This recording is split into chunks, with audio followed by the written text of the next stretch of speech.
Hi guys, Matty B here. Welcome back to the channel. As the title suggests, today's video is going to be about how I make kombucha at home. A lot of you watching may already know what kombucha is.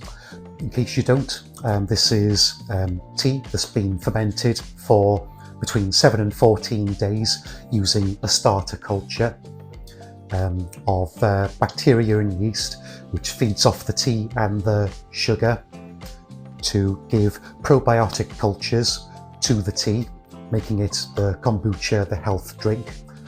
And this helps to feed the microbes in your gut.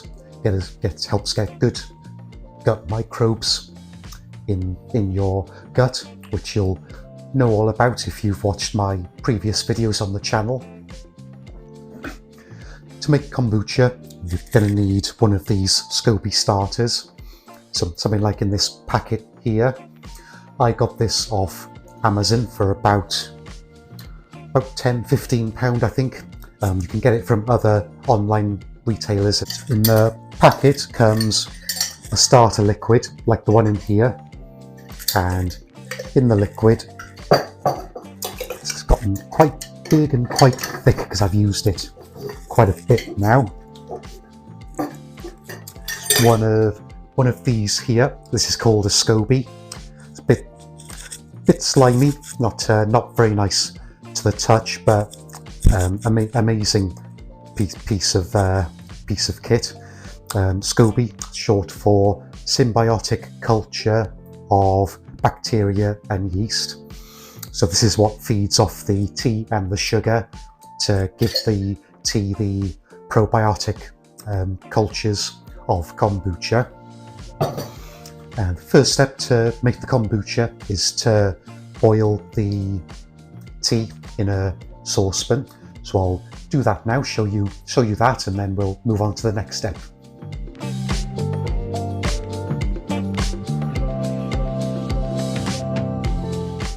So that's the first part done. I've boiled 4 tea bags in 1 3/4 litres of water. You can use tap water for this, but I prefer to filter it, make sure there's no chlorine, and boil it in the kettle first as well. Boil that for 10 minutes. Now I'm going to add 90 grams of sugar. You can use almost any sugar for this.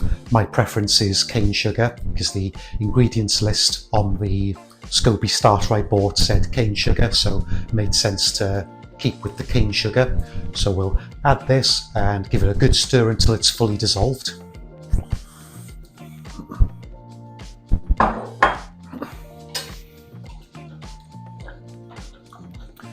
So I'll keep stirring that, then we'll allow it to cool down to room temperature. You can speed this up by putting it in an ice bath or some cold water in your sink, speed up the cooling process, which I do. When I've done that, we'll move on to the next part. So this has come down to room temperature now. We don't want to add it to the kombucha when it's hot because the heat will kill all the yeast and the bacteria, defeats the object. That's why we need to cool it to room temperature. We'll add this to the 2 containers now.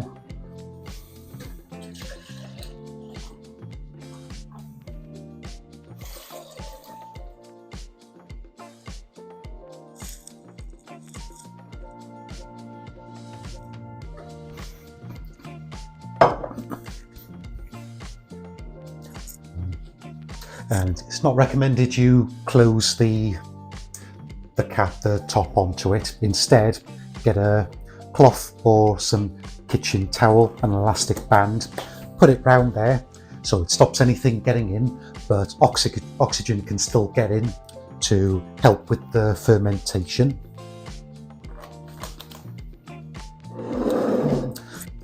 So that's it then. We just leave them on the kitchen counter for about 7 days.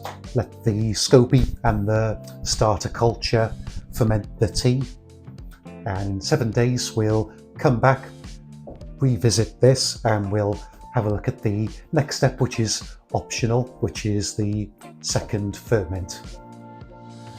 Okay, so that's 7 days now. The tea has been sitting here being fermented by the starter tea and the SCOBY.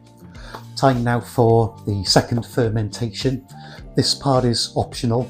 I like to do it myself personally because I can give extra flavour to the kombucha by adding some fruit juice or some pieces of fruit to it, which will flavour it and ferment it a bit more, so it may make it a bit healthier as well by fermenting it a second time, as the name suggests. So we'll get these SCOBY out and store these ready for the next fermentation, because beauty is you can keep them and keep using them over and over again. So let's get these stored away.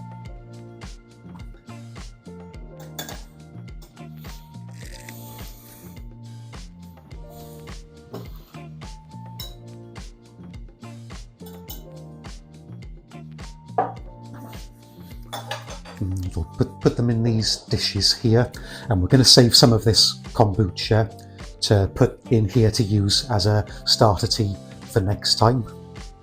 And what we're going to do now, I'm going to put this kombucha into the glass bottle and fill the rest up with some fruit juice to give it the flavour. So measure out 420 millilitres of kombucha.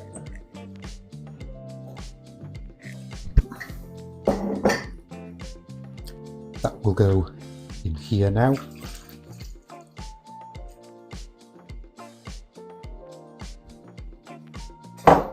Okay, look at that, look how fizzy that is already. That's all the carbonation from the fermentation. So when I put the juice in and put the cap on, trap all that carbon, imagine how fizzy that's going to be when we open it. Poof, like a proper fizzy drink. Fill this up the rest of the way now with the fruit juice. This is tropical fruit juice. Make sure I've picked one which is pure fruit juice. So ingredients: 72% apple juice, 8% peach puree, 5% banana puree, 5% passion fruit juice, 4.5% pineapple juice, 3.5% mango puree, and 2% orange juice. There's no additives, no artificial sweeteners, nothing like that, pure fruit juice. Always make sure you go for one of those when you're doing this. Leave about an inch at the top there. Put the cap on. Do the same with the other one now.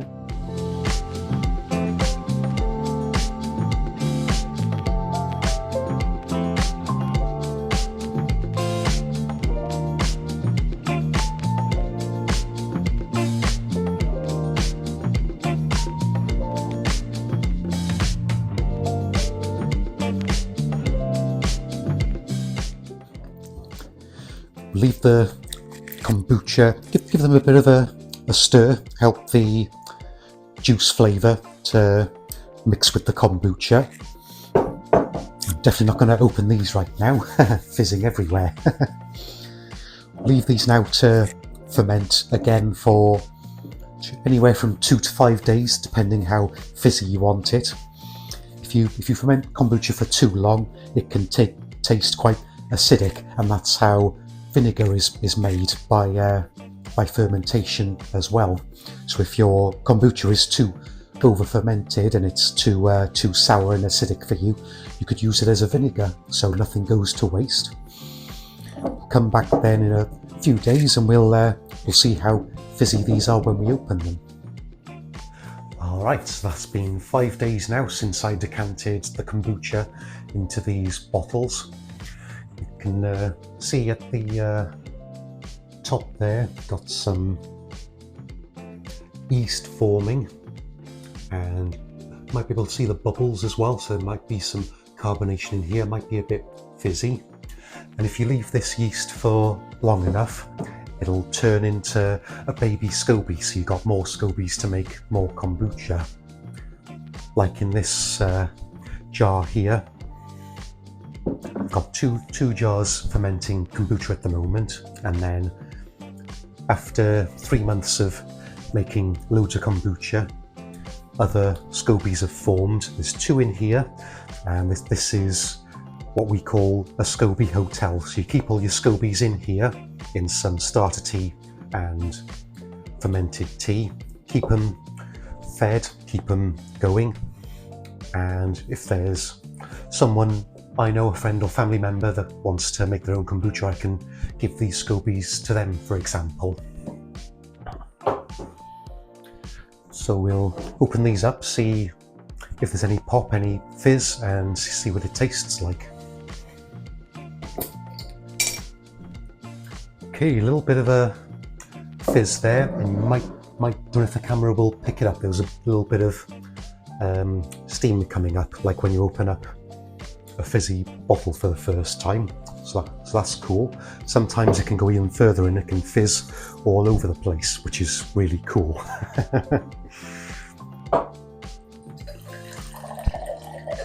Let's have a taste.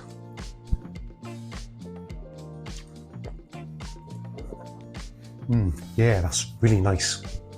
You can definitely taste the juice I put in, and then you can taste the tea a little bit, but the fermentation takes a lot of the taste of the tea away. It's a little bit of acidity, but with the sweetness of the juice, makes a really nice combination, really refreshing drink. And I've started to replace other drinks I'd have during the day, like coffee after 12. I don't do that anymore because it interrupts my sleep, so I'll have this instead. And instead of squash with my water, because that was causing my teeth to decay a bit quicker, so I'll have this instead. And that's from beginning to end, that's how I make my kombucha. If any of you guys watching are interested in making your own, you can get one of those scobies I showed you in that SCOBY hotel from Amazon or other websites that sell health food products.